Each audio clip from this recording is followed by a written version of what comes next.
Greetings, it's New Zealand naturopath Eric Bakker, author of Candida Crusher. Thank you for checking out my video today. Got a question here from a lady called Jennifer Curry in Melbourne, Australia. And Jennifer's wanting to know if she can quickly get rid of her parasites in a few weeks. She's had a stool analysis which has shown various kinds of parasites. So let's talk a little bit about parasites in this video, a little bit of the different kinds, and I'm going to talk a little bit about the three sort of main areas of concern with parasites. And then further, I'll go into what I believe, is it possible to cure parasites in a very short period of time. So parasites are very problematic for a lot of people. When people hear the word parasite, they immediately think about worms crawling all through the body. That sort of comes to the mind of a lot of people. But the word parasite basically, in my mind, sort of makes me think about any kind of organism that's feeding or living off its host in a relationship that's not mutually beneficial. If it's mutually beneficial, it's symbiotic. They're taking and giving. But if they're just taking, it's a parasite. You may have heard the word parasite for some people, because some people are parasites. They literally just take, but they give nothing back. It's quite an awful word to use, the word parasite. But there are different kinds of parasites, and there are worms. Tapeworms are quite a well-known kind of a parasite that can grow inside the body. And they can get quite big. You can get them many, many feet long, and they can live for many years. There's also hookworms, there's roundworms, there's pinworms. These bugs, for example, pinworms are quite common. I think I'm just reading here, the most common roundworm in the United States is the pinworm. Worldwide, roughly 209 million people are infected.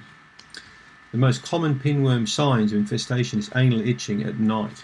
So you'll probably have heard of this symptom, or maybe experienced it if you've got young children yourself, because many children end up with pinworms. Quite easily treated, by the way. Give the kids ground up pumpkin seeds, ground up beetroot mixed with carrot, works quite well, and a couple of drops of grapefruit seed extract in a glass of water will have quite a beneficial effect on these sorts of bugs. Watch out for sugar. It's a big one that will often continue these pinworms to go. Blood flukes are very tiny little organisms. They first mature in snails, and then they complete their life cycle by burrowing through human skin and swimming through into the veins. So they've infected hundreds of millions of people worldwide. There are many species of flukes that are found living in the liver, the lungs, the pancreas. So very hard to diagnose flukes, but many people have them and don't even know they have them. Giardia, single-cell organism, a little bit like Blastocystis hominis. And these little bugs are commonly picked up like blasto when people go travelling. You may have heard of backpackers diarrhea, or the quick step, or these sorts of names we give for diarrhea that can occur with travel. You have to be very careful, particularly eating things like salads or drinking water when you go to certain countries. So be very careful, because it's easy to pick up blastocystis. Also from animals that are domesticated or undomesticated, because it travels through the feces. Blastocystis is one of the most common of all parasites that I see in people. So parasites are a real problem. Now many people have them and don't even experience overt symptoms. They'll just get a bit of tiredness. Other people can have parasites and be completely wiped out, almost like they're on drugs, like they're on antipsychotic medication. They can feel completely wasted, so need to be careful. Let's look at the three flags, or the three core indications that could signify that you've got a parasite problem. So the first one is chronic digestive issues. So many people we see with recurring digestive problems can well have a parasite sitting there. So Candida, for example, I wouldn't classify as a parasite, because it isn't an organism that normally occurs in a lot of people, but for many people it overgrows. But chronic digestive problems can occur with parasites and with Candida as well, of course. So the things I look for, I've just written a list down here really: gas, bloating, fatigue, digestive pain, any kind of pain around the umbilical area, dull pains, shooting pains in the gut, lots of gas, serious constipation or diarrhea, especially lots of diarrhea, and then periods of normal stool, and recurrences of these symptoms. So parasites live in cycles. So like humans live maybe 70, 80 years, or parasites have got shorter lifespans. So they grow, they reproduce, they produce offspring, they die, and during these parts of these cycles they can produce different kinds of symptoms. And that's why a symptom will never always stay the same. But chronic digestive issues, especially if they remain undiagnosed, think about parasites. Various forms of mental and emotional distress. So cognitive dysfunction, can't think clearly, get confused easily, very commonly occurs with parasite problem. Anxiety or depression, very commonly occurs. Now how the heck could parasites cause these sorts of problems? Well, simple. It's because the gut and the brain are connected. There's a big nerve called the vagus nerve that connects up your digestive system with the base of the brain. It works on what we call the limbic system, or part of the stress axis. So it's very easy for us to have a problem in our digestive system that automatically gets transferred to the brain. We've got many different receptor sites in the gut that basically rely on the proper uptake of certain hormones produced in the gut, which make the brain function properly. Serotonin, for example, and GABA, two important hormones that help us to balance our feelings. So we've got a lot of bugs. These receptor sites can't work properly in the gut. Hormones can't get taken up and facilitate their function properly, and anxiety can occur. I think I may have done a video explaining about tetracycline, a common antibiotic was given to a group of people who went on to develop anxiety. This is in the States a few years ago. They did research on it. And what they discovered was that the tetracycline blocked the receptors for GABA in the gut. So GABA aminobutyric acid, or a particular hormone that's produced that helps us to balance anxiety, it couldn't really be utilized properly. So people developed increasing anxiety on tetracycline. Clear example of the gut-brain connection. So coming back to it again, it is possible for you to experience anxiety, depression, or mood swings with digestive problems, and especially parasites and a bad yeast infection. So if you have got a major anxiety disorder or depression or different kinds of mood disorders, question I would ask you, do you have digestive problems? If you say yes, I have got them, then I would recommend you get a stool test done to find out if there's any link there between these sort of things. So autoimmune disorders, very common, very common. There are over 100 autoimmune disorders known, and in fact doctors have got no idea what causes autoimmune disorders.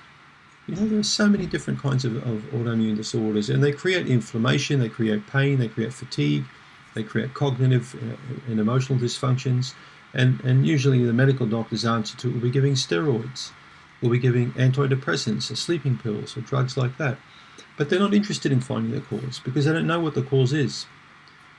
I've always been taught and found through clinical experience, if you can't work out the root cause of something, what the hell are you doing if you think you're going to give an accurate treatment? Because it's not going to happen. You've got to try and work out what went wrong with the patient.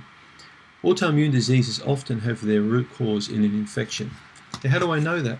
Well, I know that from studying old medical books with autoimmune diseases like rheumatoid arthritis, where a 1931 book, I spoke about this recently, where one of the professors said, if you can't work out why the patient has got this autoimmune disease, look for the hidden infection. And this, they were quite smart back then. This was sort of just as the drug companies were really developing.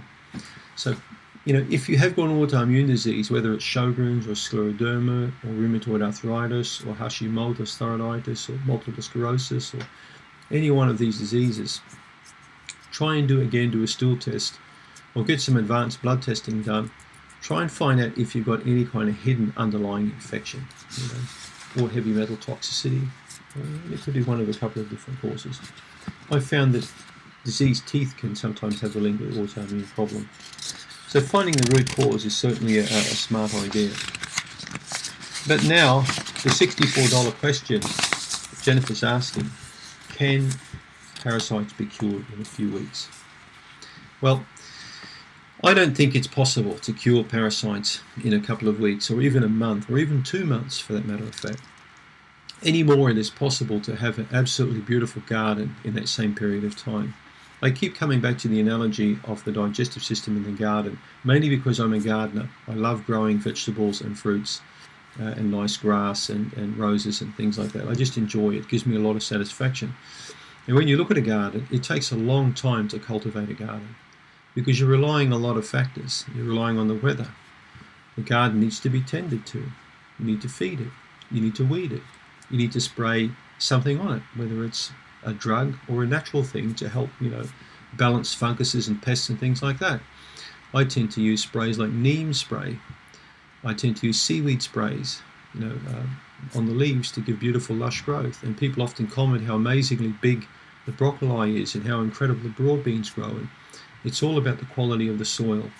It's the same in your system. It's all about the quality of the blood and the digestive system. If those systems are in very good condition, the garden will tend to look after itself. And as you know, it takes a long time to make a garden an absolutely beautiful place. It can take 1 to 2 years. And that's about the duration I think it takes to really get the gut balanced, generally between 6 to 12 months. It's because you're looking at a lot of factors that are in your control and not in your control. You can control what you eat, but sometimes you can't control the stresses around you all that well, and they can certainly affect your inner garden. So those are factors I want you to remember. When it comes to taking antibiotics or pharmaceutical aids to counter parasites, try and think of it a bit like spraying organophosphates, organochlorines or carbamates or pesticides in your garden. You'll get a fantastic effect, but at a huge price. Side effects and disease are not uncommon when you use these chemical drugs in your garden. Why would you want to use chemical sprays on something you're going to eat? You might as well drink the poison. It doesn't make sense to me. So what are we going to do for parasites? Well, we need to make these changes to our inner garden. We need to feed the inner garden with the right kind of foods. We need to take away foods that help to encourage the proliferation, reproduction of parasites. You can read all about that on my blog, yeastinfection.org, or look at my videos on that. Count on a good 3, 4, 6 months of treatment for parasites. Check out my product called Candida Remove. It's finally back on the market. You'll get it at candida.com. It's targeted for parasites, bad bacteria, and yeast infections, and it does an awesome job, of getting that balance back again. So I hope that answers your question, Jennifer, about can you eradicate parasites in a few weeks. You can't really do it realistically. And if you think you can, I think you're in fantasy land, and you maybe need a reality check. Thanks for tuning in.